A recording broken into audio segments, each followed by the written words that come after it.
Hi, y'all. Hey, Kathy. Kathy, you give me that look. I can see your look through the mask. You're in here. And I know you're excited about that. And yes, ma'am, I should be. Rebecca, can you just go check on the kids and make sure she's here, just to confirm? What guy? No, the original babysitter came through. Yeah. Yeah. Well, I asked Kathy. I told her ahead of time, if that happens, what does she want to do? Is this another bull in the china shop thing? Mike and Josie, praise the Lord. Yes. You guys, all of y'all. It's cold outside. You guys notice that? So I just want to keep this on because my poor head is cold. Doesn't have all the insulation it used to. All right, 701 is live stream live. All right, guys, welcome out there on live stream. Okay, so can we turn the lights on up a little bit in the room so I can see people? I want to see people's faces. Thank you, David.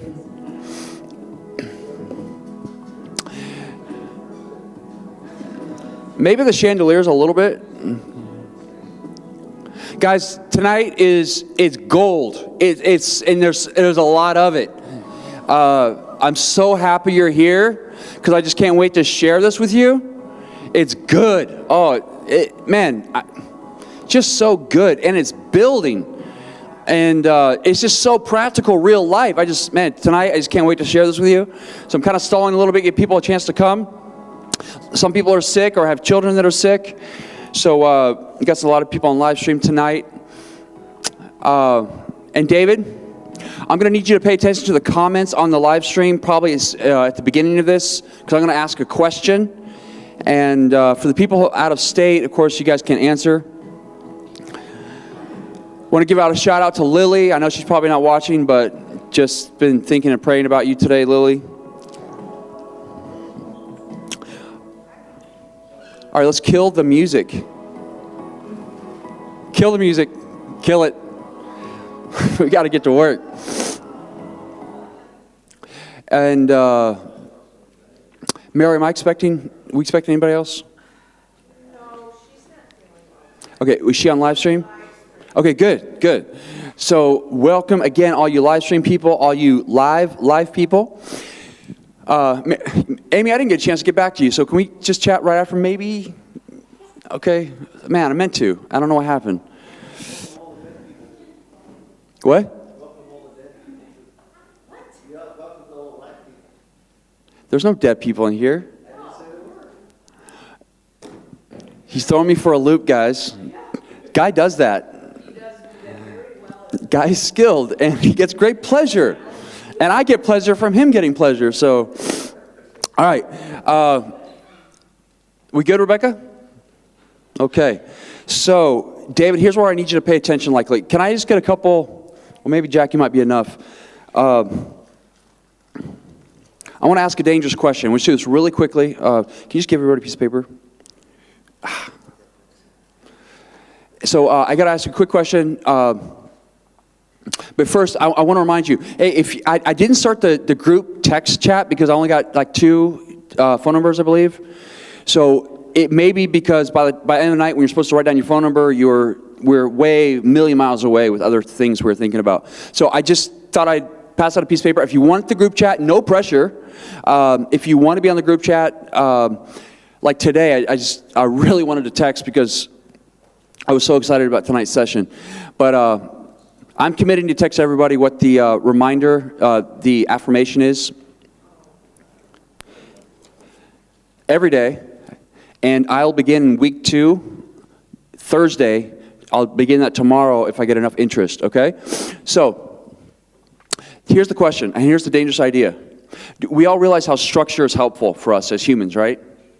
The illustration I always give is I probably could have done seminary without going to seminary and read all the books by myself, but having to be there, having those deadlines, having those test dates helped me focus and concentrate. So just being here on Wednesday is, I think, helpful to that end to bring structure. Here's the question.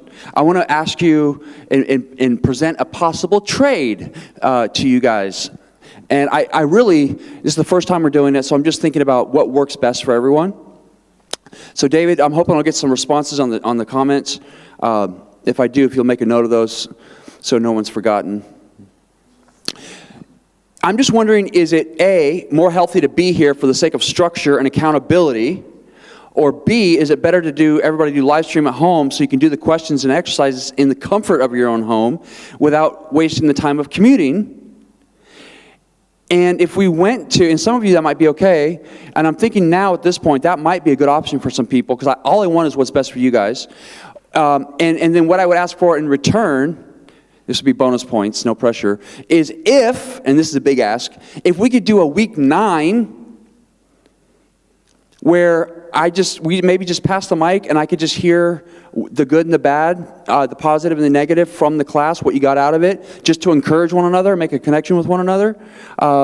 Nothing personal. You don't have to go into personal stuff that's between you and your spouse. I'm trying to do any of that, but just some general stuff like, hey, this was helpful, this was the most helpful, this was not as helpful, whatever. So if you just be thinking about that, if you can comment on that on your piece of paper. Obviously the singles, I'm going to be here anyways, guys, doing the live stream. So I'm just putting that out there.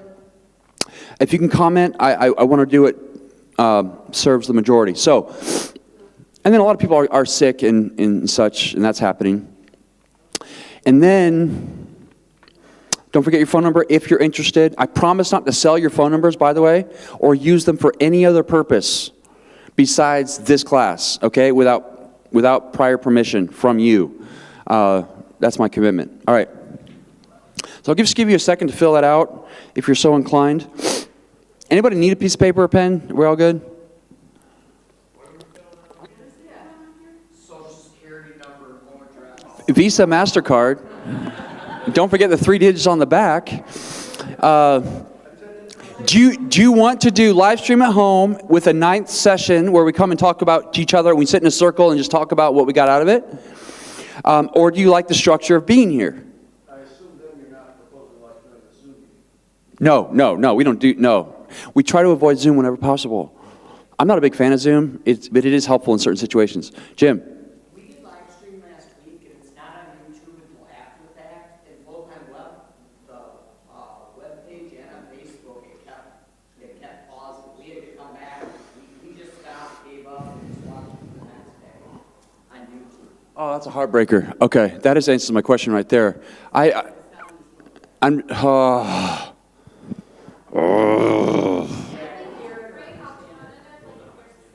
See, I'm feeling anger right now, and as we're going to see in a moment, the reason I'm feeling anger is because I'm feeling like I'm going to have a mission, and it's being blocked. The result in anger, okay? Sense of loss.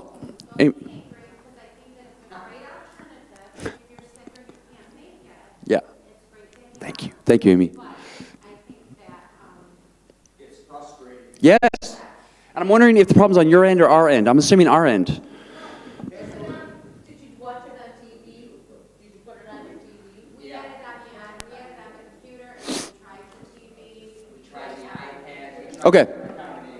That's good to know. And I'm sorry. So anybody watching right now, if the live stream is terrible, and I'm so sorry for that, we have the technology and the bandwidth. It should never be a problem, but apparently it is. If that's a problem, just know that we're going to repost it. David, can we repost the video, the live stream, immediately after I'm done? Is that possible? Or at least start the upload? I do start the upload immediately afterward, but it uploads over the course of the next 3 hours. Okay. So it takes 3 hours to upload, but we do start it immediately after class. David, thank you for that. Appreciate that. Guy. All right. Quickly. Concentration in the matter. I'm just Yeah. being vulnerable. You might be getting the message of, can't go to Asia, have to go to Macedonia. Okay. Yeah, like I said, it might be the answer to my question. That's a great point. Okay, good. Thank you, Andrew. And Carla, we should be live. Please confirm with David right now on the Okay, she did. Good. Carlson's, it's about time. We were just stalling the whole time just because we care about you guys. So congratulations. Yeah. Do you want to have a 9th week? You don't even have to answer that right now. Just be thinking about it. I'm not trying to pressure anyone. So it could be just whoever's interested. Carlson's, if you want to be involved in the group chat, I need you to let me know. Do you want us to raise your hand and say, yes, I already have your number? And I promise not to use your number for any other purposes. Okay, let's get to work. For tonight, I just want to ask for the Lord's blessing because we have a lot to do, and I really want this to go well for your benefit. Father, we're just grateful that you brought us to the 3rd week, and Lord, I think of the miracle of each of these couples making it here, and Lord, making it to the live stream. And Lord, I pray, as we've been praying, that you'd bless these couples abundantly, more than we could ask or think. Lord, that they would receive great benefit from this course, from their investment of their precious life. And Lord, for the singles, that if they're so desiring, that you would bless them with a relationship that will bring you great glory and bring great joy and meaning and purpose to their lives. So Lord, I just want to invite your Holy Spirit in here. Lord, we need your help. I need your help. Lord, help me to be clear and help this to be well received. And we ask all these things in the name of Jesus. Amen. Okay. And somehow if I can get those papers back. Jack, can you just go around just in case people forget, because I forget. All right. Now, a quick announcement. We should have childcare for the rest of the time. Guys, Jake and Julia, welcome. So glad you guys made it. All right. Want to be asked, quick announcement too. Try not to cause any distractions. I've been getting a little bit of feedback on that. In fact, Jim, if you shut those 2 doors.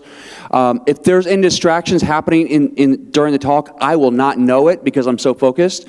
So please try not to cause distraction. If there is a distraction, try to let me know or handle it very gently. Just putting that out there. All right. Thank you, Jack. We are at session 3. So let's get to work. Let's go. I want you to notice something on the front end of this. Chapters 4, 5, and 6. Do you notice what's been happening? Here's the way I summarize it. We have defined love as, guys, we good? Got an idea? Guy, we good? Your question, you have any help?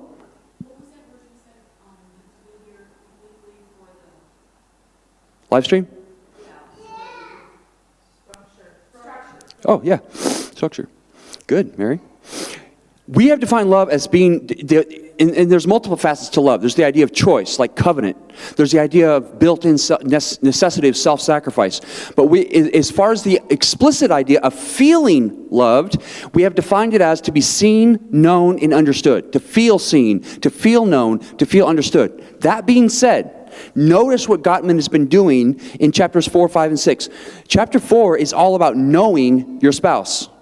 Chapter 5 is all about seeing your spouse. Chapter 6 is all about, and here's where we're at tonight, understanding your spouse.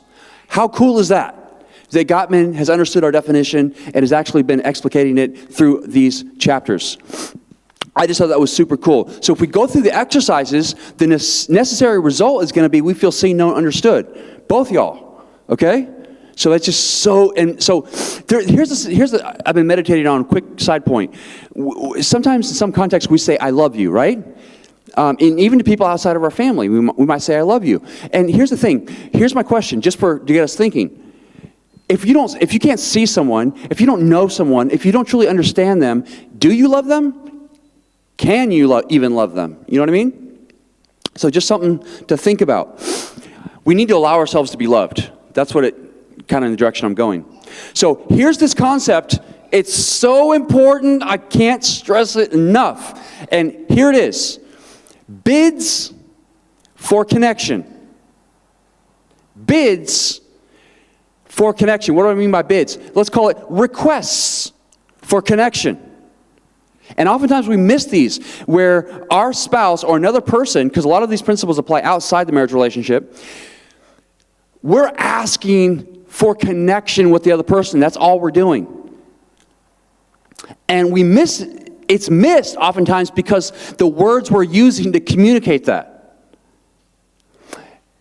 This is such an important concept. So, here we go. Every day, there are times when our spouse turns toward us seeking what? Attention, humor, or support. Attention, humor, or support. Now, quick, you know what my wife does? I have an office at my house, a library, and I have my computer there on one end of the room. And the computer is facing the window. So here's the room behind me, books on either side. Here's my desk, my computer, and then there's the window overlooking the yard. And I sit at my desk. And when my wife wants attention, she comes into the room, and know what she'll do? She doesn't stand in front. You know what she's learned to do? She does today, right before we came. She sits down on my lap. She does. It's a regular occurrence. I'm at my computer. You would think there's not enough room. Yeah, there's not enough room. But she'll do it anyway. And she gets that attention. So I don't know if you call that a bid or request for attention. It's I'm getting my attention now, just letting you know.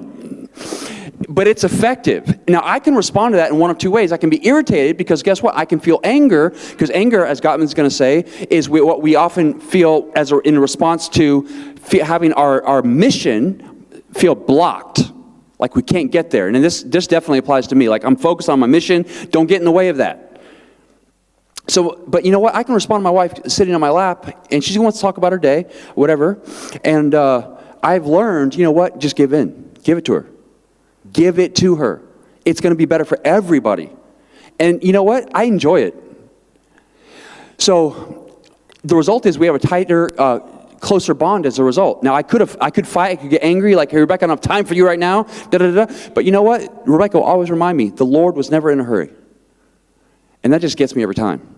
Jesus was never in a hurry in his ministry. Like, hurry up, no, he would stall and take his time with people, and but he was always on time.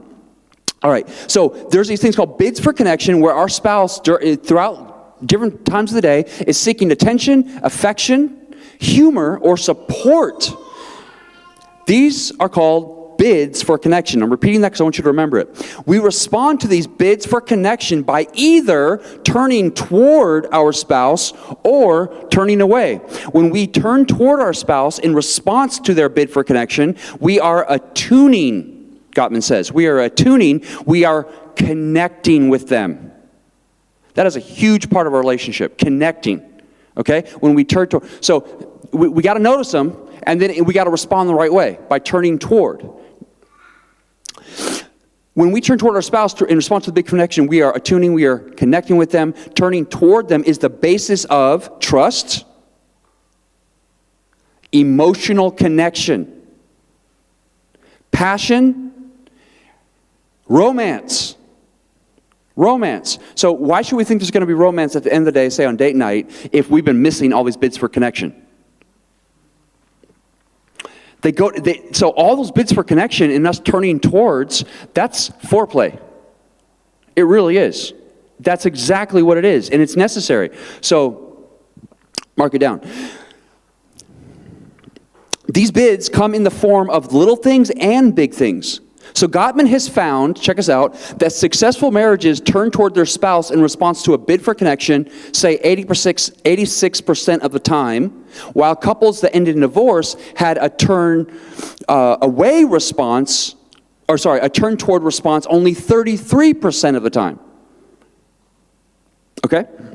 That's helpful to know. Most arguments, check this out, most arguments between couples are not about specific topics like money or sex or any other topic, but result from failed bids for connection.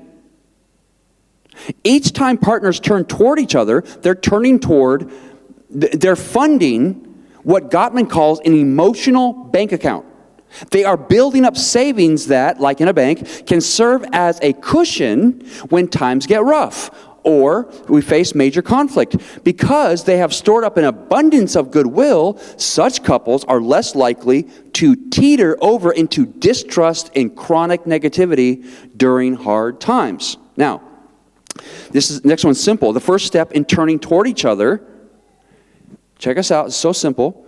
The first step in turning toward each other is to be aware of how crucial these mini moments are. You just have to realize how important they are. These little things, these little moments, they're absolutely important. not only in your marriage's trust level, but its ongoing sense of romance. For many couples, just realizing that they shouldn't take their everyday interactions for granted makes an enormous difference in their relationship. So we're going to talk through that. Remind yourself that being helpful to each other will do far more, check this out, far more for the strength of your marriage than a 2-week Bahamas getaway. So have you ever been on a vacation with, I'll tell you, be honest.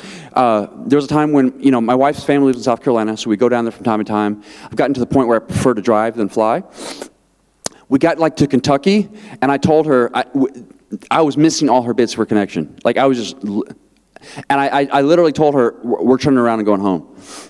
Now, I did turn around, and I think I made it to the next rest stop, and we kind of worked it out. But here, we were supposed to have this great time together, right, on this little trip we always enjoy. But the trip didn't bring us closer together.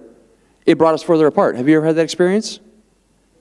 So we were already in a bad way. So, if I'm going to have a good trip, to build up to that trip, I want to be, catching and turning toward all my wife's bids for connection.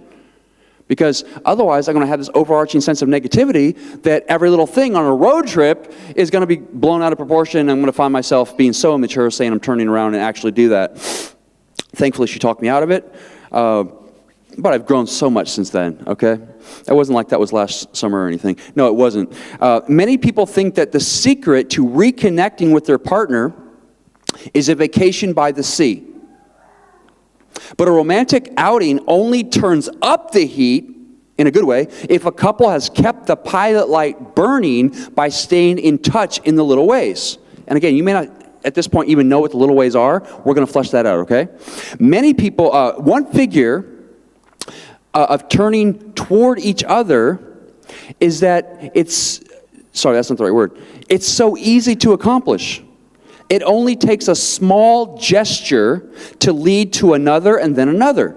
You don't have to turn towards your partner in a very dramatic way to see the benefit. Just get started and things will improve by themselves. So that's why tonight's so important, because once we understand this bid for connection idea, it has the ability to make a huge impact in the marriage, okay? Just by being conscious that that's what's happening, because it is. And once I understood this material, I was looking back and reflecting, wow, those are going on all the time. And there's a lot of times when I let negativity in and I miss a ton of them, or I misinterpret them, and I get defensive or feel shame and start, trying to be dominating or controlling in response to that, because I didn't have the maturity to see through all my wife's negative expression, if it was, to see that all she really wants to do is feel close to me. Okay? So it's the little things. So here's an example from Gottman's marriage, and it's a great example. Okay, so I included the whole thing. It's real quick. He says this: one day, I overheard Julie, his wife, grumbling softly as she unloaded the dryer. She was grumbling softly. What was that? It was a bid for connection. I could easily have pretended not to have noticed, but that grumble was a bid, a quiet one, but definitely a bid. So I asked her what the matter was, and she said, I don't mind doing laundry, but I hate folding it. Well, I happen to like mindless tasks like folding shirts. They give me a sense of accomplishment, sort of like going over streams of numbers in the lab. So I turned toward my wife by taking over the folding. I piled the laundry on the bed, turned on music featuring jazz composer Bill Evans and his magical piano, and I was in heaven. Like many people, whenever possible, I try to do chores in a very self-indulgent, enjoyable way. Eventually, Julie drifted into the room. I knew she expected me to ask her for help, even though she hates folding laundry. Instead, we both relaxed and enjoyed the music while I continued to fold. He goes on, check this out. Julie pointed out that it had been a long time since we'd been to our favorite local jazz club. So we ended up heading there for dinner. In the end, by turning toward that pile of laundry, it turned out to be a very romantic evening for us. Now, what could have happened? He could have just ignored that little grumble off in the distance. Oh, she's just having a bad day. Keep going. Or could have responded to that grumble like, oh, what about all the good things I do around here? What about cutting the grass? What about taking out the trash? What about, you know what I mean? But instead, he saw it for what it really was, a bid for connection. He responded in a way that reflected the fact that he understood what it really was. And guess what ended as a result? Romance.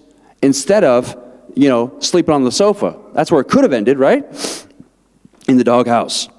So I thought that was a great example. So in those little moments that you rarely think about, when you forward a joke that's making the social media rounds, when you set the table together or have a quickie catch-up phone call while you're both still at work, that makes up the heart and soul of a marriage.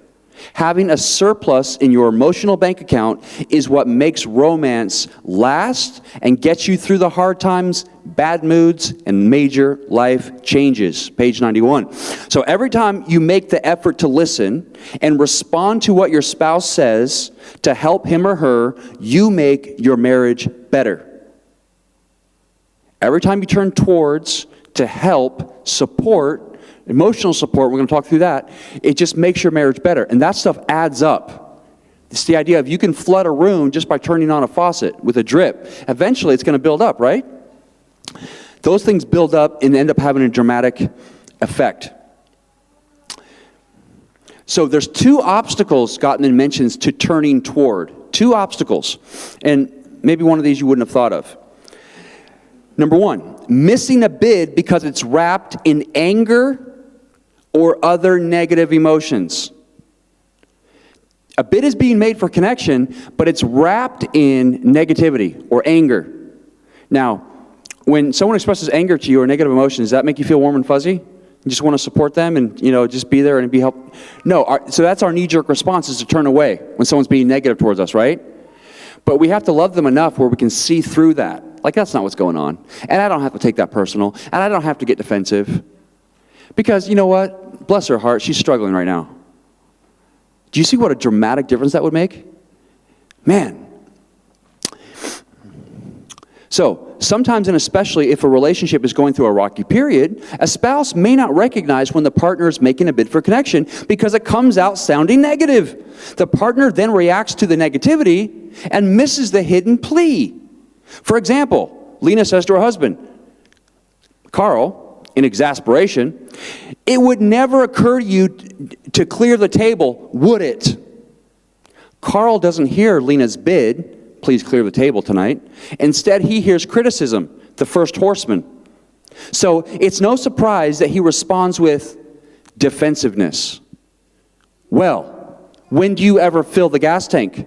From there, the argument escalates. What if instead Carl responded by saying, oh, you're right, sorry, and then cleared the table? He'd score enormous points and probably earn a sheepish smile from his wife, who might then realize that her harsh startup was uncalled for.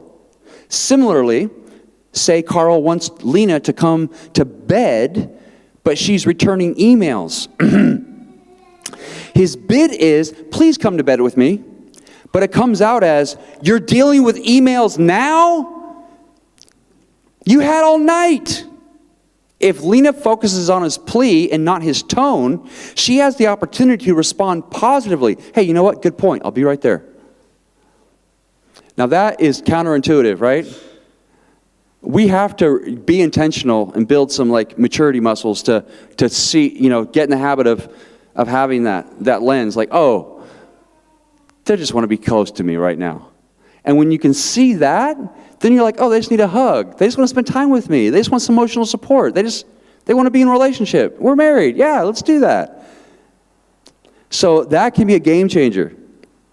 So before you reply defensively to your partner, pause for a moment and search for a bid underneath your partner's harsh words.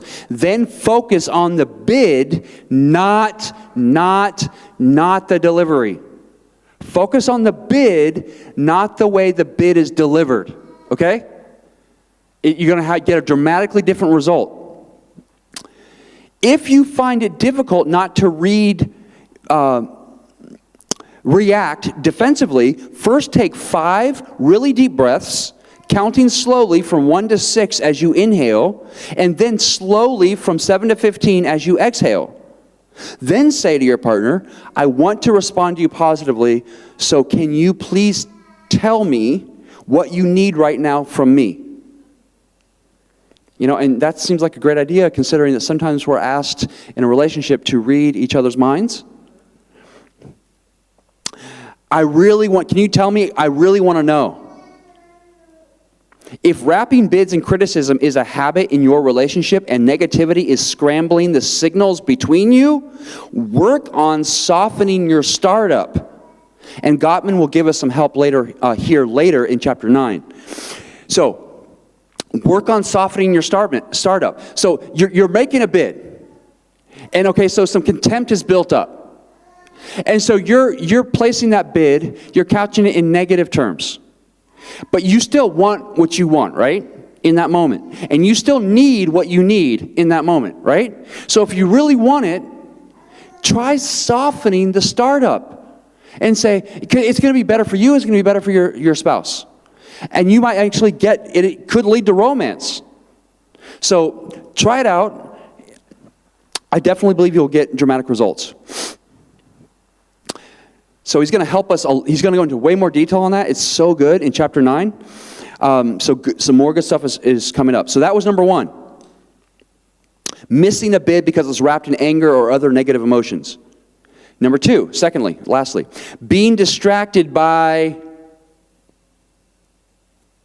electronics, the internet, social media. And I always go back to the time when I worked at a restaurant, and whole families would come in, 6, 7 people. They'd sit down at the table at the restaurant, expensive restaurant, somewhat, and they'd each be on their electronic device.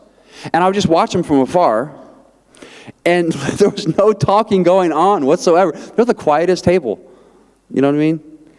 No talking. Everybody was content, seemed to be content, but they're missing the connection. So that's Gottman's point. And he's going to give you a really interesting statistic here in a second. The ease with which other people can contact us at all hours of the day and night, both romantic love and family life. Self-distraction has become a permanent, unconscious habit for many people. We've gotten used to having our concentration and focus interrupted. This culture of distraction doesn't benefit intimate relationships, which require the opposite, the habit of being aware and paying attention. Often both partners will complain that the other is preoccupied and unavailable. The old cliche of the husband who hides behind the newspaper has been has been replaced by the spouse of either gender who is tapping out texts, scanning social media, or engrossed in a video game. As part of the research study, videos of parents interacting with their 3-month-old were analyzed. The infants were totally focused on the present, and that nothing riveted them more than their parents' face and voice.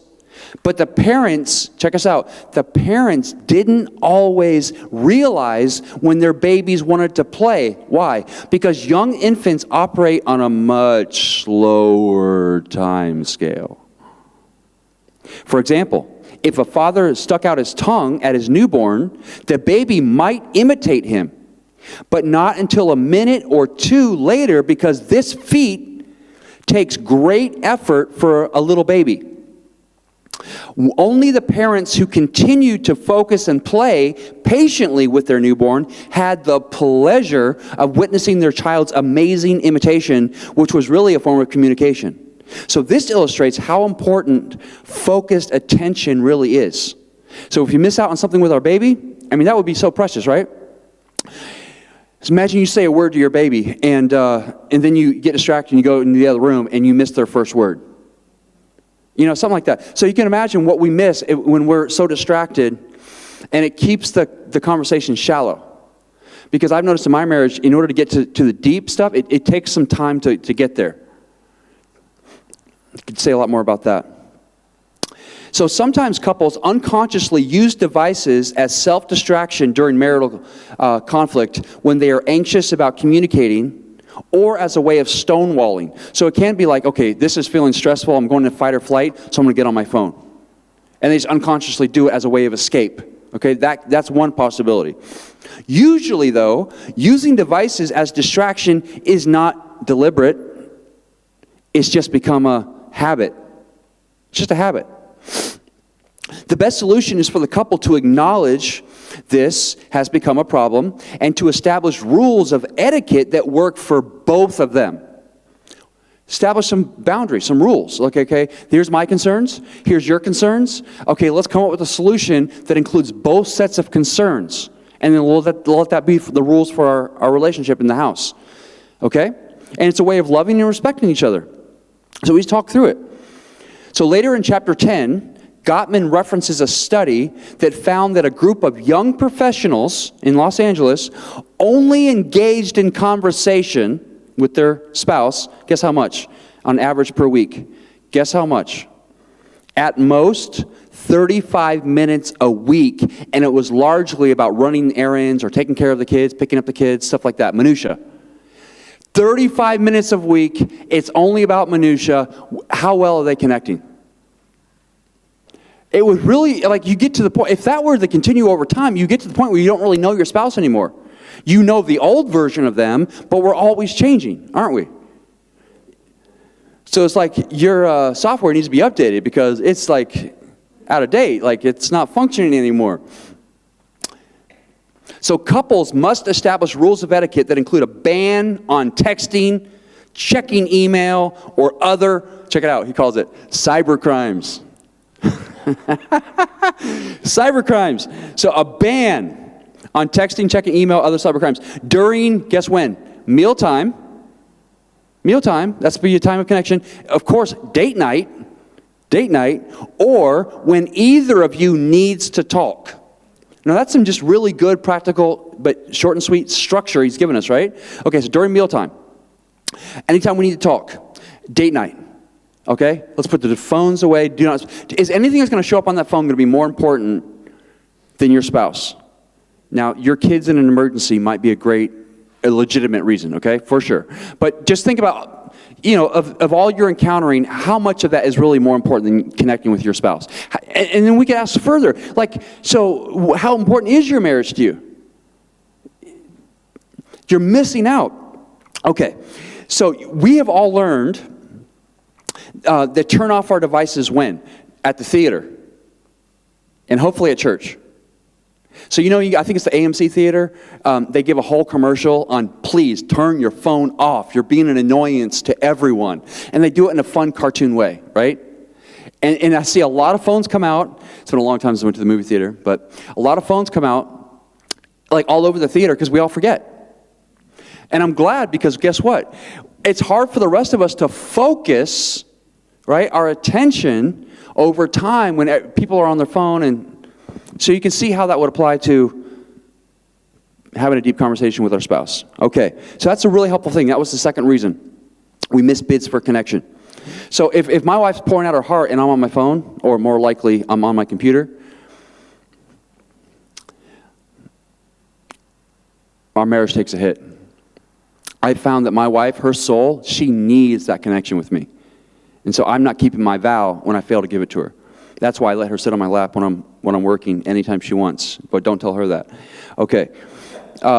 Now, couples often ignore each other's emotional needs out of mindlessness, not malice. Do you realize, men especially, you have emotional needs? It's not just women that need to feel connection. Men, too. You need to make a connection. Okay? It's part of being human. And it's part of being human because we're made in the image of God. And God exists in community. So we have it built within us this need for connection. That's men and women. But often we fail to meet each other's emotional needs because we're just careless. So form the habit of noticing, here it is, and this is what you can take home with you. Form the habit of noticing every time your spouse is bidding for connection and respond by turning toward them. So it's the idea of like, bid for connection. And then immediately turn toward, okay? Give it your full attention. You don't think that'll make a dramatic difference in your outcome? Absolutely. Now, what happens if the bid for connection is couched in the language of, you failed again, you're such a loser, you didn't live up to my expectations, why aren't you a man that I can respect? That's hard to take, isn't it? You can see how, if that's how the language that we encounter when we actually turn toward to meet the need for connection, then it's going to really take a lot of maturity on our part to say, oh, to see past all that. Now, I've encountered that in my marriage, just to encourage you guys. I've encountered that where it's couched in extremely negative language, but when I've had the maturity to see past that, to see it's a bid for connection, it ends in a hug. And sometimes I don't even need words. I just walk up to my wife and just hug her. And then she kind of melts. And then, right? And you're like, okay, I've known her long enough to realize I don't have to be offended. You know, I don't have to, fight. I don't have to be a silent treatment. I don't have to be passive aggressive. Just give the woman a hug. That's what she needs right now. You know what I mean? Like she needs air. Like she needs sleep. Okay. Now, likely, so learn, I'm going to repeat it again. Learn to notice every time your spouse is bidding for connection and respond by turning toward, okay? Learn it, do it, practice it. You're going to reap the benefit. Likely, is important. The most important and effective way to stay connected with your spouse is to form the habit of reuniting. This is a big one. There's a new habit. If you don't have it already, start it. Form the habit of reuniting at the end of each day and talk about how it went. This is one of the most important pieces of advice that Gottman's going to give us in the book. Make that a habit. Now, my wife and I have that built into our marriage. We have, thankfully, for a while. And one of our favorite times to do it is after church on Sundays. And then we do it again after G&L at night. Because we love to talk and connect with all we saw the Lord do, all the good things. And then if anything negative happened, we talk through that as well. And it's just a real time of bonding. So if you will just form the habit of, and guess what? Oftentimes, what are we talking about? How we're dealing with each other? No, not usually. We're talking about all the things that happen to us separately while we're out in the outside world. Okay? Now, if this is new concept to you, talking about things that don't involve your marriage and the conflict you might be struggling with at the time, it makes it way easier for you to support your spouse because it's not about you. But in the process, you're building up that emotional support bank account we talked about, okay? So we can really use this to the advantage of the marriage. So form the habit of recounting every time, one of the most important ways to stay connected is with your spouse is to form the habit of reuniting at the end of each day and talk about how it went. These discussions can be vital stress reducers and help you manage tensions outside of your relationship. However, too often, these discussions do not help the couple feel connected and relaxed. They actually cause the opposite to happen. Rather, they increase stress levels. Now, why might that be? Okay, I'm trying to do what Timothy said, what Gottman said. I'm trying to connect at the end of the day, but I find that I'm just feeling even more stressed. Why might that be the outcome? It's like going on vacation with your spouse, but you just fought the whole time. Why are you getting the opposite of what you were trying to get? Let's see. They end up feeling frustrated with each other for not really listening. There it is. So a bid for connection went out, but you didn't give it your full attention. And so, you know how people yell when they feel like they're not being heard? So they're like, he's not listening. She's not listening. It's so important to you, but it's not important to the other person. So instead of feeling loved and connected, what do you feel? Distant. Not important. Not valued, not loved. If this is the case with you, guess what? Change your approach. Change it. Just change it. Take what you have, throw it out the window. It's like, oh, and here's all it is, guys. It's not because you're a bad person if this is happening. It's you likely, according to Gottman, you just didn't realize I needed to be told, hey, that's important. Oh, it is? Oh, thanks for telling me. I'll do that now. Okay, cool. Just realize it really is that significant, that important. Start doing it. Implement that whenever you can. Give it the attention it deserves. Reap the benefit. Even tonight, you can begin this. So for starters, think about the timing of the chat. Some people, have you found this to be true? Some people want to unburden themselves when they are barely through the door. But others need to decompress on their own first before they're ready to interact. Which are you? My wife, when she walks through the door, oftentimes, it'll be like, okay, let's connect right away. For me, it's more like, okay, let me do a little routine. I'm going to change my brain state, and then I want to fully engage. Because I really want to hear from my wife on certain things. Because I don't know what I think until I hear what she thinks. And then I know what I think. Because we're like one flesh, right? So I need my other half to do the processing. So when are you in the mood to talk? And have you communicated that with your spouse? Do they know that? So on a typical day, spend 20 or 30 minutes on the conversation. That's way too much time.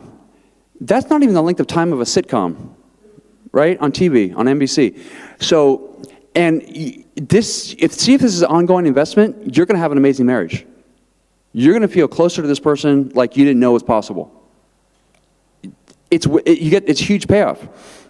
20 or 30 minutes a day on the conversation. The primary rule is this, that you talk about whatever is on your mind outside the marriage. This is not the time to discuss any conflicts between you. Instead, it's an opportunity to support each other emotionally concerning other areas in your life, and it requires active listening. Your spouse needs you to respond to their venting with empathy and without judgment. Since the complaining isn't about each other in your marriage, it's much easier to express support and understanding. So sometimes these end-of-day discussions will be about celebrating good news. So the appropriate response is in the sharing and relishing the victory. Other times these discussions are about unloading minor or major problems from the day. The silver lining is this. Here's another nugget for you guys. The silver lining is that by listening to it, you are strengthening the trust between you. Check this out. Experiences that generate the most negative emotions also have the capacity to build the strongest bonds. Do you guys catch that? The most negative emotions have the capacity to build the tightest, strongest bonds. Like the best super glue ever. Why? Because in their moment of hurt and pain, the world stopped, you listened. And how do they see you as? You're my little island oasis in the middle of the desert. You're my happy place. I want to be my wife's happy place. And that's me, that's not Gottman. So, don't blame that on him. I want to be that for my wife. So if I can be the one that she comes to when all the bad stuff happens and she unloads on me, guess what's going to happen to our marriage? And I actively listen and she feels valued, we have a strong bond. So what was the catalyst for the strong bond? All that negativity. We turned that negativity that was meant for evil and we turned it into good. You see? So be the one. Don't miss that opportunity. It's that valuable.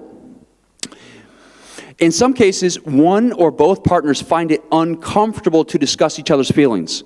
Now, here we're coming up, we're kind of going to quickly kind of transition here, and we're moving into something that's pretty deep into the pool, okay?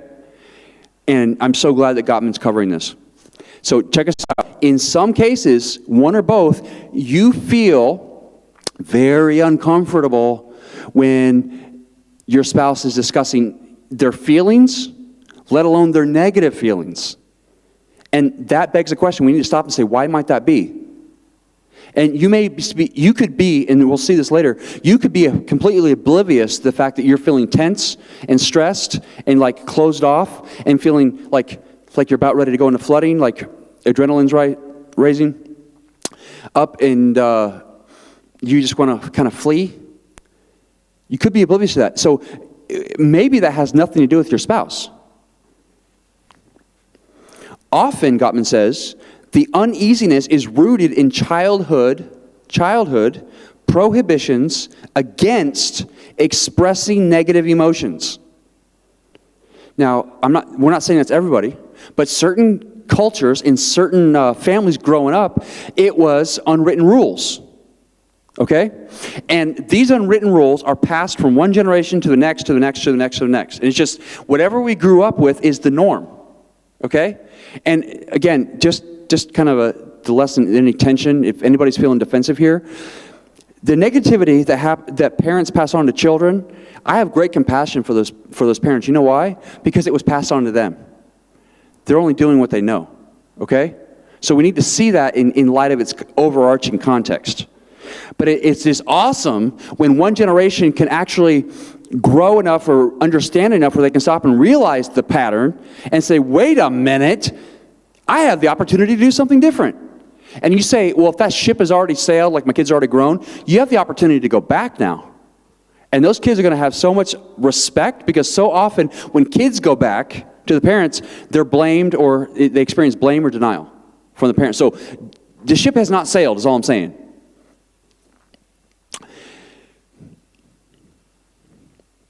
Gottman is referring to the shame factor from unhealed past trauma. And we're going to do more on that later, okay? And it's just good to know. It's just helpful to understand this part of human nature, human behavior.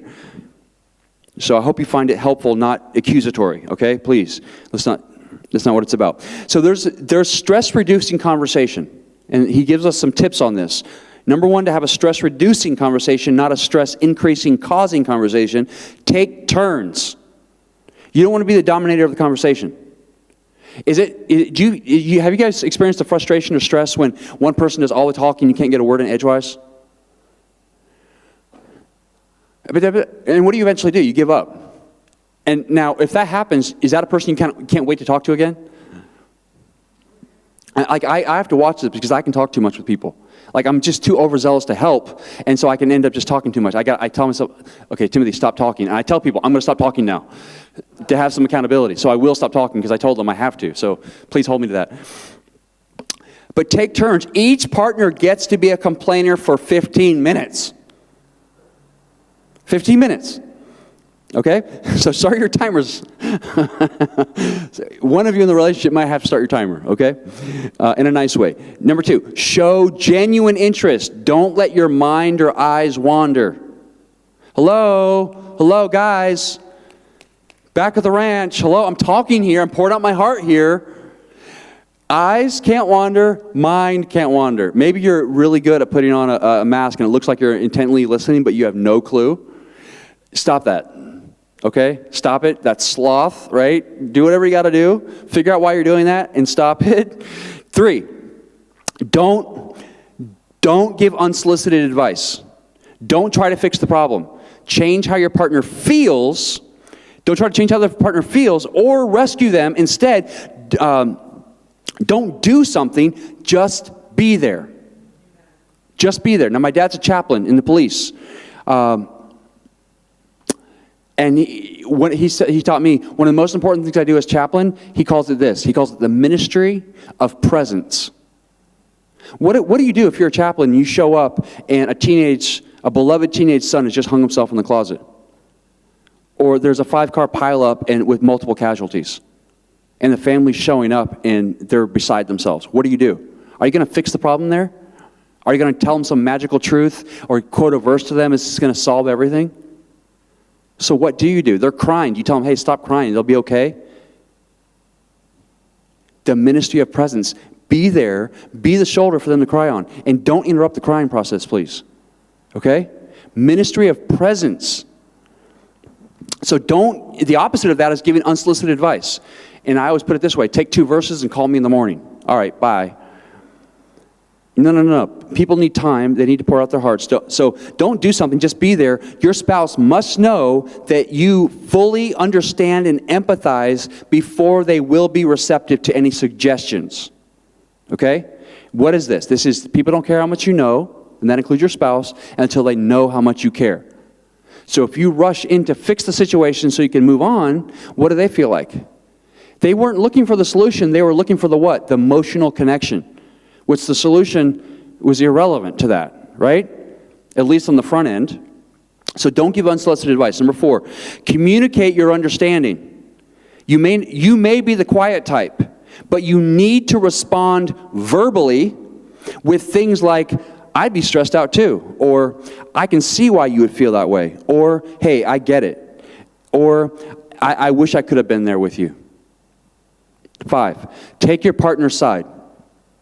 Take your partner's side. Even if you disagree with their position, you are not being dishonest, okay? You're not being dishonest, but rather you understand that timing is everything. If someone needs emotional support, emotional connection, and you disagree with them, does that mean, okay, that to me is conditional love. Like, I can only give you emotional support when I absolutely agree with you. That's not going to work. Right now, it's not about being who's right or who's wrong or me disagreeing or agreeing. Right now, they just need me. They need some support. And I want to get to the place where they know how much I care, so if they do need some advice, I can give it to them, and they're receptive at that point because their love tank is filled up. Okay? That's important. So take your partner's side. They're coming to you for emotional support, not advice. Your job is not to cast moral judgment, but rather to communicate. Here it is. Poor baby. Poor baby. That's how Gottman does it. Which means to express empathy. Number 6. Express a, we've got to be careful on this one, but express a we against others attitude. You all seen the t-shirts, Detroit versus everybody? Okay, it's your marriage versus everybody. Okay, it's you guys against the world. Okay? Yeah, we'll do a t-shirt, marriage t-shirt. Your partner may be feeling alone in a situation, so let them know that hey, we're in this together. What a beautiful feeling that is. So don't make them earn that connection. Like, sometimes we just need to know, like, I don't have to explain myself and try to prove that I'm right before you support me. I just need some emotional support right now. Number 7, show affection. Hold your spouse. Say, I love you. That's what we talked about, just giving my wife a hug. Hold their spouse, say, I love you. Number 8, validate emotions. Let your partner know that their feelings, hey, that makes sense. They make sense to me. No wonder you're feeling that way. I would feel that way too. You must feel so hurt right now. You know what I mean? Just like validate their emotions. Now, and we're going to come back to that because that's a critical thing. If you are unsure about how to respond, you can ask your spouse. Because sometimes, like from a man's point of view, our wife is a great mystery. And I think of it as it's our job as husbands over the course of a lifetime to decode the mystery that is our wife. Okay? And we should be better at this than anybody because we had the time. But hey, men, here's the thing you can do. If it is a great mystery and you're like just truly confused, right? You can ask your spouse, hey, how can I help you?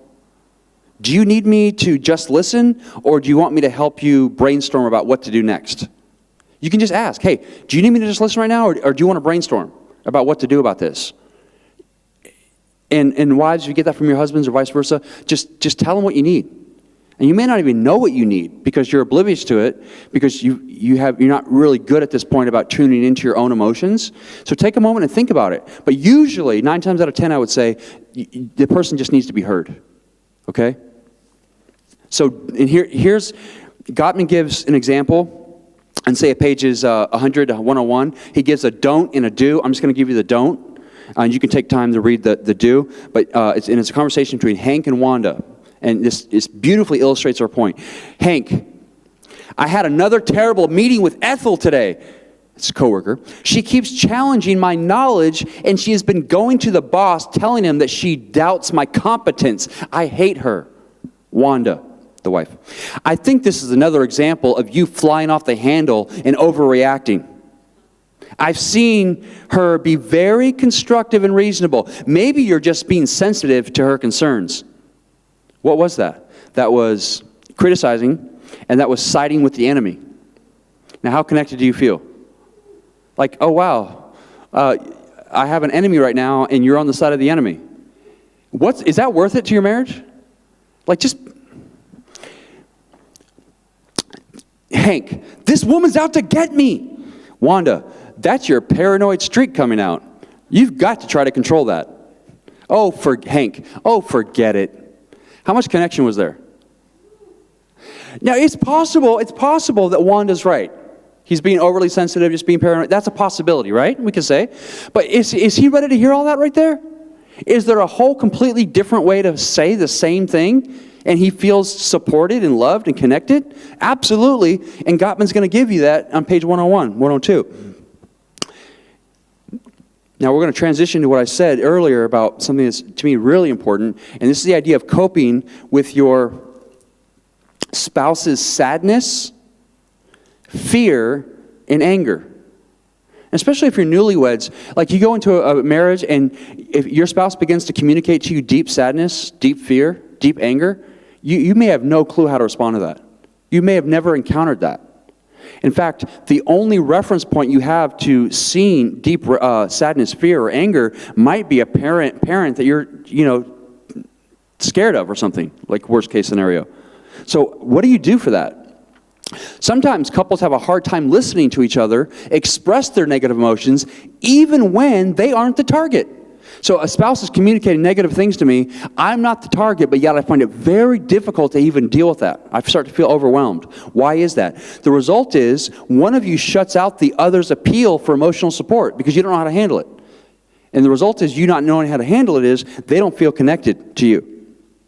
So the following reminds me of two things. Okay, and we're kind of going to go a little bit away from the ranch because I want to establish just some really, to me, critical principles or truths that I think are so helpful to everyday life and doing an analysis on your own story. This is my strong belief, everybody has to work through their history, through their story.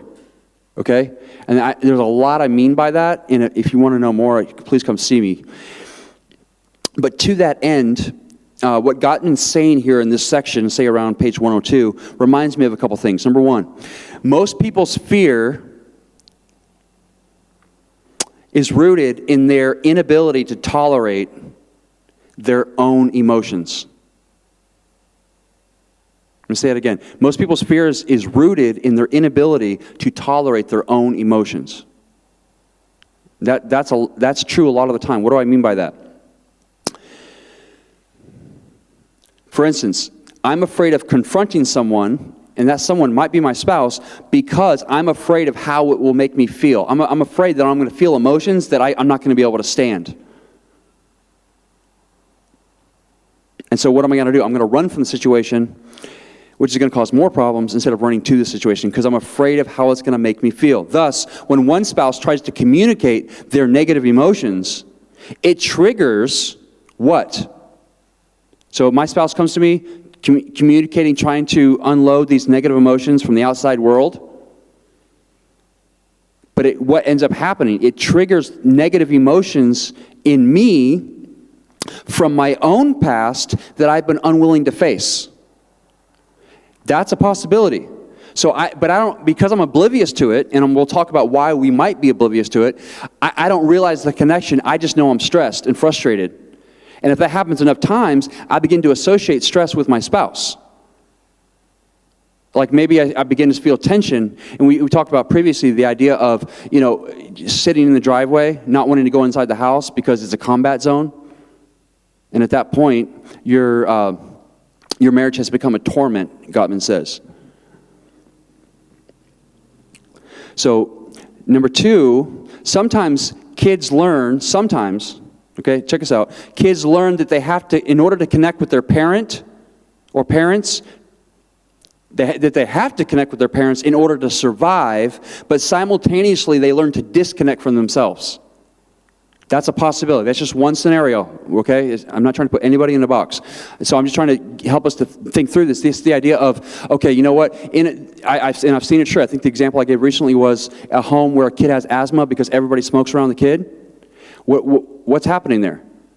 The parent, what the parent wants to do, how the parent's feeling is important. What the child's needs are is unimportant. Now, you may have grown up in a context like that, and if you have it, it's really important to realize, because definitely we can do stuff about that. It's when we're in denial that things get tricky, or we're just oblivious to it. So sometimes kids learn they have to connect with their parents in order to survive, but learn to simultaneously, by default, to disconnect from themselves. This means that their parents' emotional needs are always more important than theirs. The parents' needs matter, the child's needs don't. This results in our inability to objectively communicate our own emotions to our spouse. Remember, and we said it last week, one way of diagnosing whether or not we have unhealed trauma from our childhood that we are now importing into our marriage is to ask how much empathy we received as children from our parents. And there's reasons for this, and we can go into some detail here. Humans have to be able to feel and communicate their feelings. If you don't know that, just mark it down. That's true for you, that's true for your children, that's true for people, that's true for humans, okay?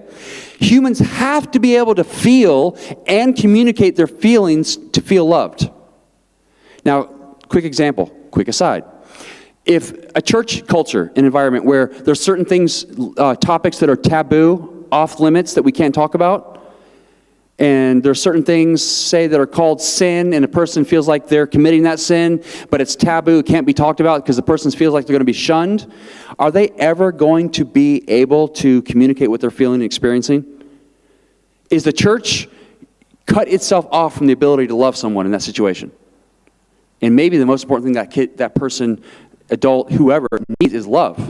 Do you see how we got to be thinking a little more deeply about how we respond and how we express what we believe?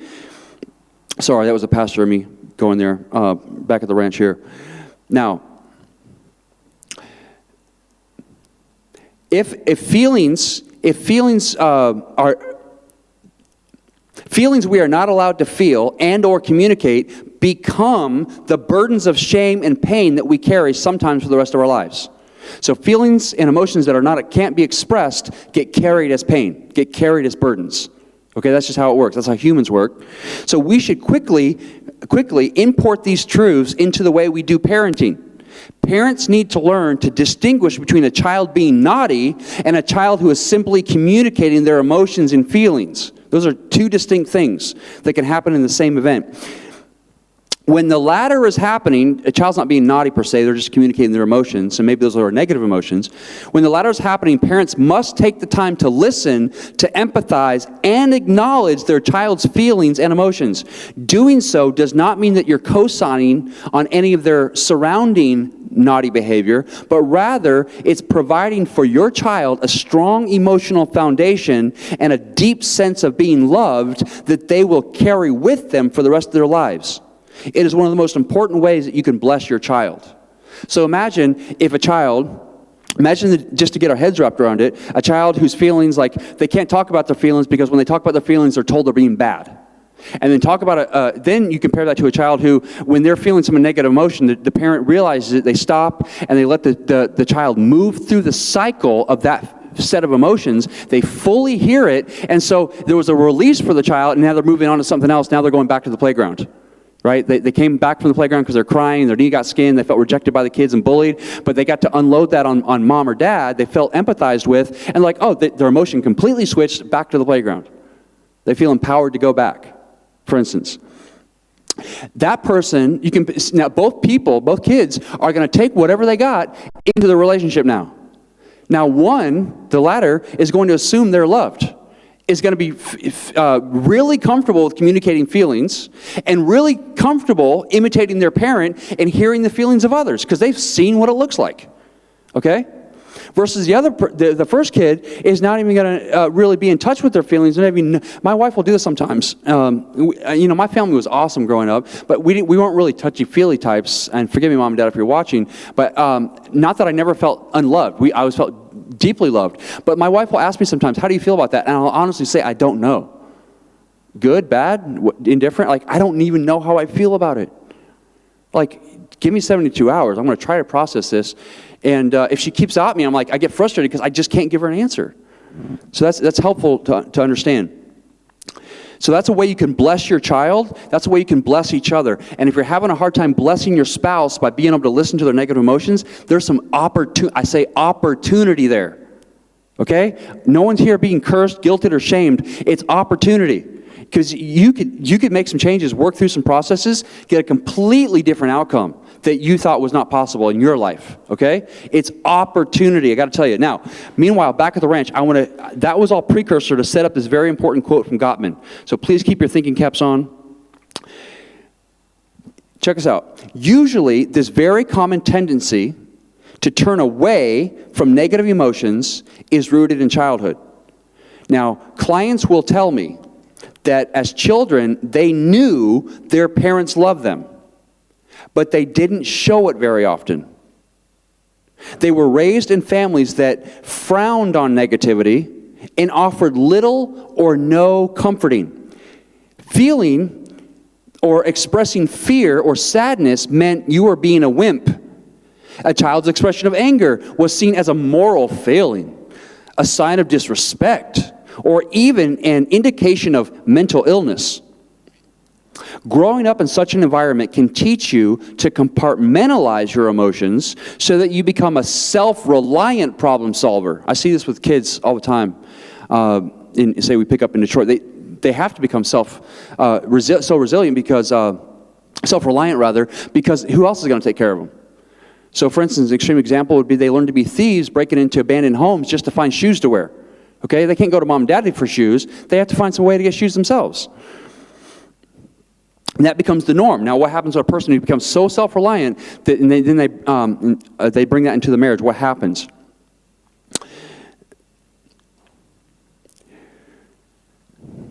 That self-reliant problem solver avoids feelings. Because life presents us with plenty of hurdles, having a talent for problem solving is certainly an asset.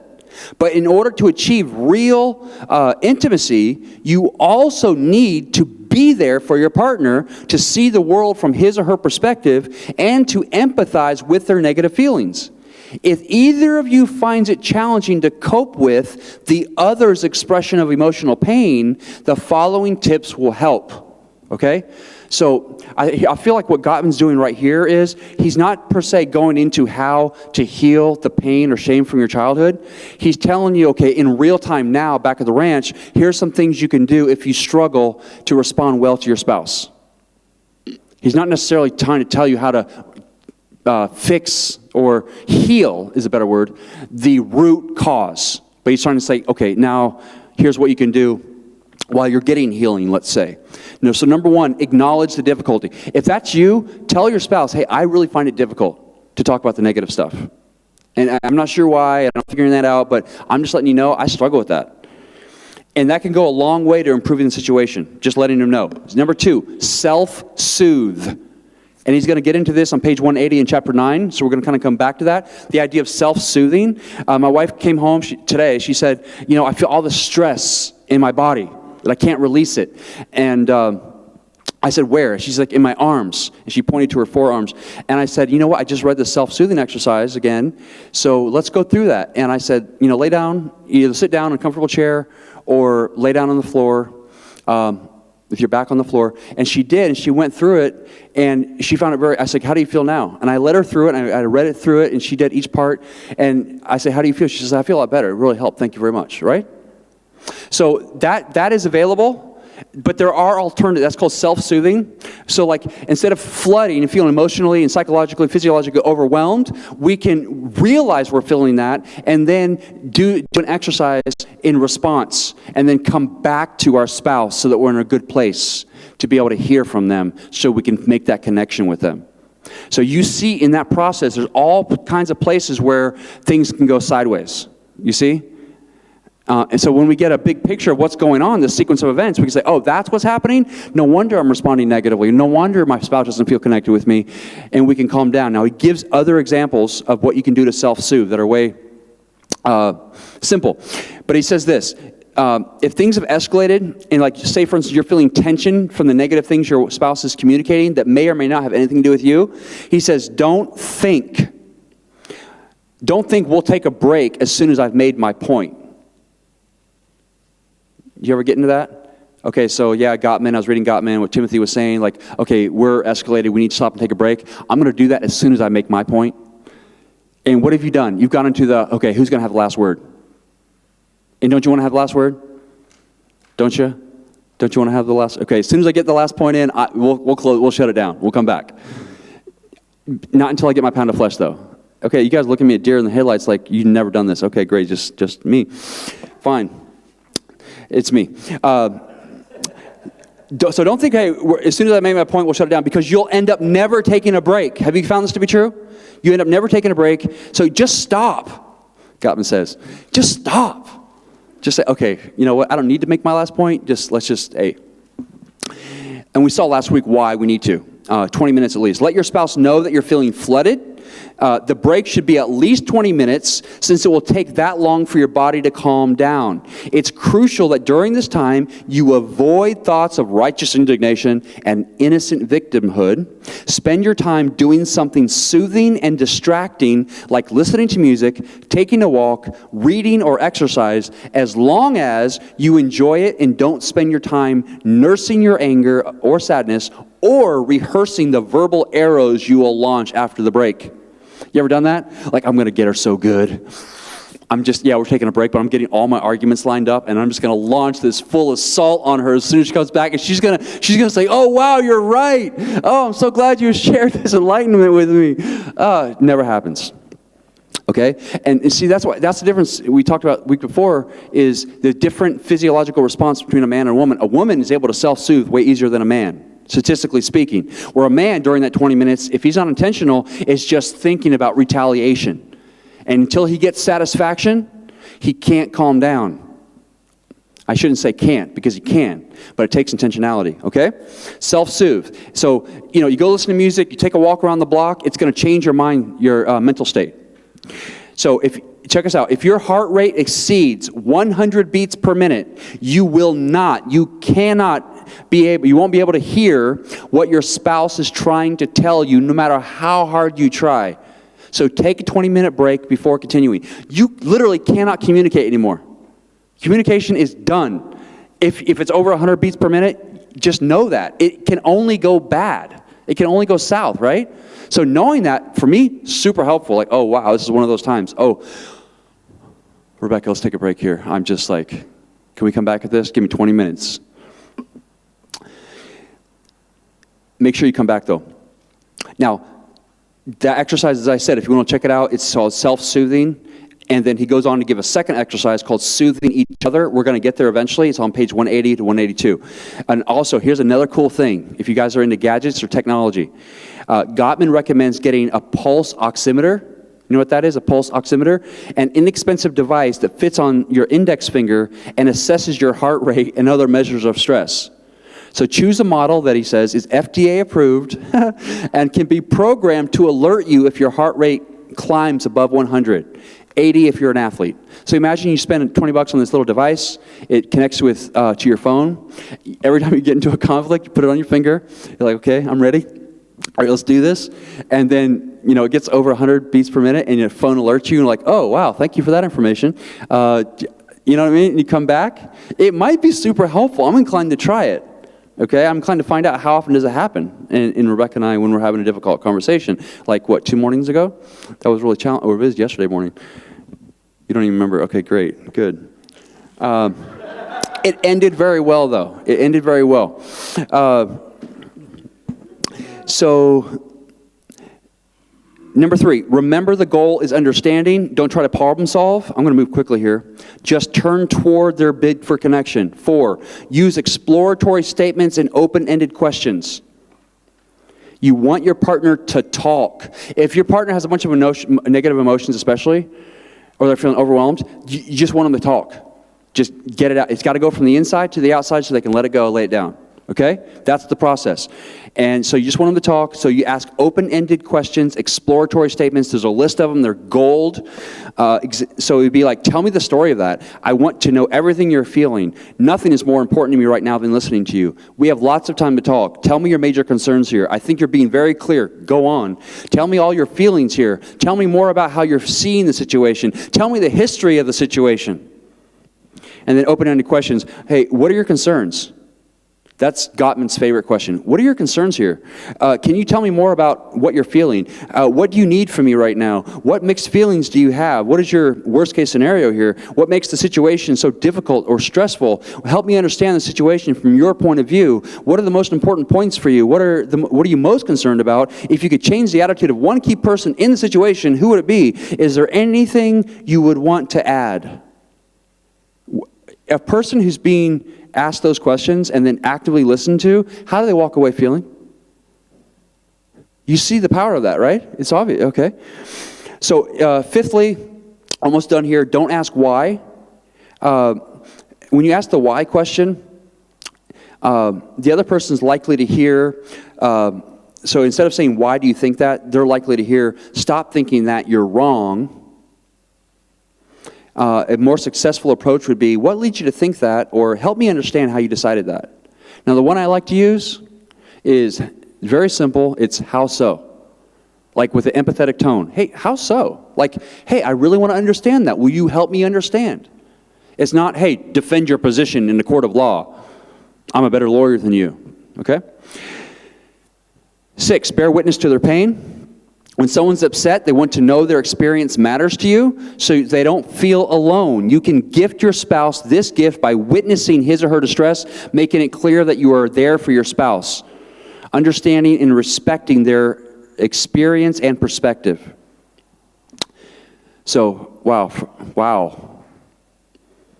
So we're going to take our exercises with us. I just got a few more minutes here, and I would like to at least finish, because I think this information is so important. So can you guys bear with me just a few more minutes? You guys have been a great audience. We good, Rebecca? How do you feel as far as the room? We good? We're almost done, and I just want you to be able to take this with you. I literally just got a few, like a paragraph or so. So, listening to sadness and crying, anger and fear, as we said earlier, sadness. And again, this is going to be applicable not only to your relationship with your spouse, but also many other relationships. Like, for instance, if you were a chaplain rolling up on a death scene. Sadness. When someone is sad, usually it's because they feel that they have lost someone or something. It's they've lost something, or it's the threat of loss. Usually a response to that is sadness. So often it won't be clear why your spouse is feeling a sense of loss. Remember, feeling the threat of loss is triggered by our what? Shame. Our shame, when it's triggered, often manifests itself as a threat of loss. Okay? So we need to stop and think, okay, what do I feel like? I may be oblivious to it, but what am I feeling like it's going to be taken away from me?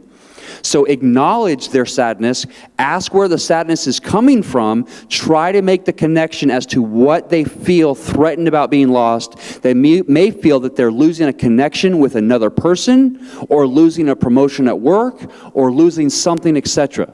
Okay? So that's a way you can connect. When someone's feeling a sense of sadness, guess what you don't need to do? Cheer them up. You don't need to be the comedian. You don't need to tell a joke. You don't need to try to rip them out of that moment of sadness, okay? Because guess what? Guess what happens if you do that, based on what we've already said? If they can't express the emotion and feeling of sadness, what are they going to do? They're going to take it with them. And a lot of times in our culture, because we're uncomfortable with certain emotions, we interrupt the grieving process that people need to move through, start to finish. And if they can't move from start to finish, they stay, in a sense, in a state of grieving, sometimes indefinitely, in a compartmentalized place in their consciousness. So you don't have to try to cheer up your partner. It's usually more helpful to listen to sadness rather than try to relive it. Sorry, that's wrong. Listen to the sadness rather than trying to relieve it. Imagine that you're a traveler visiting the landscape of sadness. Your partner is the tour guide. This sort of being there when your partner is blue will bring you closer than the standard, oh, don't cry. What does don't cry mean? It means you're making me feel uncomfortable, so please stop. Let people cry. It's so counter to like, oh, my job is to stop. Like you're at a funeral or something, or your spouse is crying, like let them cry. Let them do that. Let them feel that feeling. Right? And when they're done, you can move closer to them, maybe your arm around the shoulder, give them a hug. Like just be there in the moment of sadness with them. That is one of the such gold information. You can take that in so many. You ever do a hospital visit and you don't know what to do? You feel awkward, out of place? Just be there in the moment with them, okay? Let them communicate that feeling to you. You'll feel connected as a result. Don't take it personally or get defensive. Okay, my wife, I'm feeling inadequate because my wife is sad. It must be my fault. Don't tell your partner to calm down. Being told to calm down, does it ever help you? Does it make you feel calm? Or is it like pouring gasoline on fire? Don't tell your partner to calm down. Like, hey, it's so demeaning, disrespectful, okay? It's not helpful. It accomplishes the opposite thing. It enrages. Anger, moving on, quickly, almost done. Behind most anger is the feeling of being blocked from reaching a goal. Anger is not always rational. And you may not agree with your partner's perspective, but that doesn't change your job, which is to ask questions without judgment and express understanding and empathy. That's the whole theme of the night. Express understanding and empathy. Again, in all these different contexts, and you'll feel connected to your spouse. Fear. Don't minimize the fear. Fear indicates that the person feels their everyday world is not a safe place. Saying, oh, don't be silly. There's nothing to be afraid of. May be well-intentioned, but they can come across as ridicule. Now, what's a better way to deal with someone feeling afraid? Rather, you can help alleviate their fear by helping them to feel safe in your love and compassion, connection with them. Yeah, the world is a dangerous place in a lot of ways and times, but guess where it is safe? With the connection that we have together. Isn't that a much better way than saying, oh, don't be afraid, don't be silly, you're being paranoid? Do you see that? Okay. Now, what do you do when your spouse doesn't turn towards you? You know, one person in the relationship needs intimacy and connection more, and the other person in the relationship needs independence more. What happens if one person's all about intimacy and connection, and the other person's all about independence? In a lot of times, what's going to happen there? There are times when you feel drawn to your loved one, and times when you feel the need to pull back and replenish your sense of what? Autonomy. Some people have a greater and more frequent desire for connection, and others for independence. A marriage can work even if the people fall on opposite sides of the spectrum, as long as they're able to understand the reasons for their feelings and respect the differences. If they don't, hurt feelings are likely to develop. So if you don't know that about your spouse, like are they a more connection or independence person, once we understand that about each other, it just makes things go easier, because it's like, oh, it's nothing personal. But we got to communicate that. If you feel like your spouse gives you the cold shoulder in little ways through the day, or if your spouse's concept of closeness feels more like suffocation to you, the best thing you can do for your marriage is to talk it out. Reviewing these moments together will give you greater insight into each other and help you learn to give each other what you need. I think I'm done. I'll just tell you what the exercise is. Can you see that? Hey, wow, it's just that my spouse has a different need than me, and they're a different place on the spectrum, and it's not that they don't love me, they just need some autonomy. Like, I'll give you an example from our life. My wife, when she cooks, leave her alone. I'll be in the room actually trying to do some dishes, load the dishwasher. My wife's standing there like this. I'm like, what, you gonna cook? You gonna cook? I'm hungry. You gonna cook? I'm trying to wash the dishes here to make it easier for you. She's like, just waiting for you to go. I run out of the room. I'm like, okay, no problem. I'm out of here. You're going to cook? Okay, yes, whatever you need. Because our meals are amazing. It's like the best part of every day, right? So she loves to do that alone. Is it because she doesn't love me? What, you don't want to feel closeness? This is not she comes to my office, sits on my lap moment. This is she's cooking once in independence. And she has her whole little routine set up, right? She has a certain show she's going to watch. She's going to do her thing. She's going to probably connect with her family, and stuff like that. Leave her alone. You're going to get your meal faster, Timothy. So I do that, and I have no ill will. So last thing, chapter 6 is crucial. So each week I'm telling you what's the most important exercise. This week, again, it's exercise 3 from chapter 6. It's crucial for discovering if there's a connection between your current conflicts, here it is, and I'm done, your current conflicts and your past. Now I actually, but very quickly and lightning fast, went through some very deep stuff tonight. It's like drinking water from a fire hose, fire hydrant, I know. So if you want to find out and explore further, hey, is there a connection between how I'm handling this conflict and my past, what I grew up with in my childhood, which was the norm for me, then got to do exercise 3 from chapter 6. So it includes asking a very extremely important question. Here's the question. Overall, what was my contribution to the conflict or fight? So say you're in a fight with your spouse, in largely, let's say, objectively speaking, it was triggered because you of unhealed trauma from your childhood you're oblivious to or don't know about or whatever, and you're importing that past into this present conflict. You can find out. Gottman's going to do a lot. And again, that begins with exercise 3 from chapter 4. So if you'll do those 2 exercises, you're going to be able to make that connection. It's just awesome. But even if you're being triggered from your past, you still need to be able to ask yourself, hey, you know what? What was my contribution? How did I contribute to this conflict and this fight we're having? The idea of what am I saying? Take responsibility. Because you ultimately can't change your spouse, but you can take responsibility, change yourself, and you'll get a different result. And when you got 2 people doing that, it's a beautiful thing. Okay, I'm done. I said I was done. I'm going to be done. I'm done. A lot of information. I already emailed you guys. I'm going to email you another one that got rid of all the typos that I just discovered. So please do the exercises. If I got a phone number from you, I'm going to be texting you just the exercise from last week. And some of you, I'm just getting a lot of good feedback. You're saying, oh, I can't wait to find out what today's way to compliment my spouse is. And you guys are really going full force with it. But you are dismissed. Thank you for your time. Please spend the time doing the exercises. And I look forward to seeing your responses from the survey we gave tonight. Thank you, guys.